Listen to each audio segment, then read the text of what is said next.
Uzņēmuma Minimoda īpašniece Kristīna Līpiņa, rūpējoties par vecumdienām, nesen iesākusi guldīt naudu 3. pensiju līmenī. Es esmu no tiem cilvēkiem, kuriem liekas, ka nevajag visu likt vienā maisā. Vienalga, vai tas būtu bankā, vai tas būtu tikai nekustamos īpašumos, vai mežā, vai skaidrajā koferītī. Ja?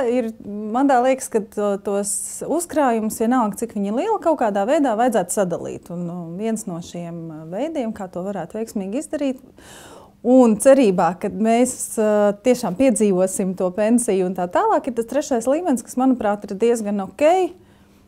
Kā vēl viena iespēja, kā vecumdienās nodrošināt kaut kādu papildus ienākumu. Protams, ne kā galveno.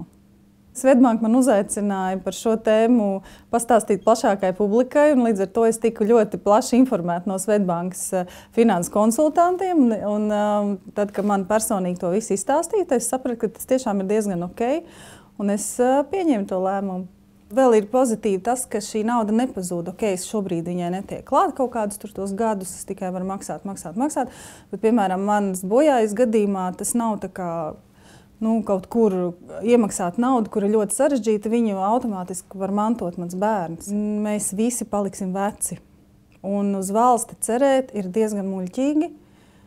Var jebkurš paskatīties Swedbankas mājaslapā, ir kolosāla iespēja apskatīties šodienas pensiju, ja būtu šodien jāiet pensijā. Un es esmu nodokļus maksājusi no 97. gada valstī, un, manuprāt, nevis tik mazus.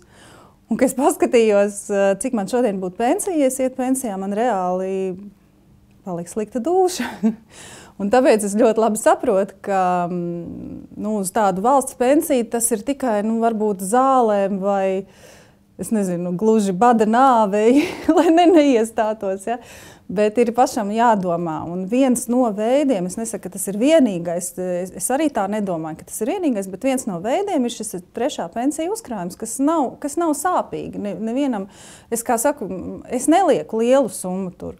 Es lieku 1 mēnešu lielveikala apmeklējumu summu, kura rezultātā man, tad, kad pienāks pensijas vecums, 65 gados, kaut kādu minimāli, bet pienesumu klāt dos vismaz, es domāju, rēķinu apmēram tajā pašā apmērā, kāda būs man valsts pensija.